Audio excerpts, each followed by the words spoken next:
এবং কাইমোট্রিপসিন। এখন হচ্ছে শর্করাটাকে কে ভাঙতেছে?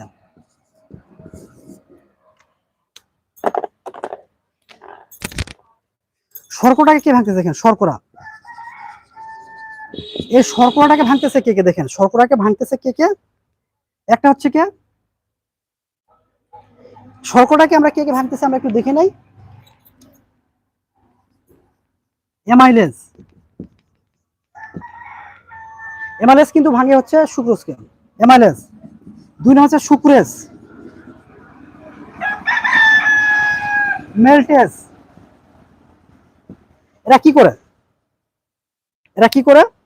এরা হচ্ছে বেসিক্যালি কি করে? এরা অ্যামাইলেজ, সুক্রেজ, মেল্টেজ, এরা হচ্ছে শর্করাটাকে ভেঙে একে গুঁড়া মুড়া চূর্ণ করে কি তৈরি করে? Glucose, fructose. এ বাপ, ওইদিকে যা রে, তুই এখন ডাকা লাগবে না, আমি তোর জন্যই তো লাইফে করতেছি। তোর হচ্ছে কি বললাম, তাহলে হচ্ছে আপনি এই কার্বোহাইড্রেট বা শর্করাটা বা সিলুলোজটা বা ফ্যাটি, সরি মানে ফ্রুক্টোজ, সরি এস্ট্রাস, এস্ট্রাস বা সিলুলোজ বা কার্বোহাইড্রেট বা শর্করা যেটাই বলেন না কেন, এটাকে ভেঙে কি তৈরি হচ্ছে? Glucose, fructose, galactose, dextrose.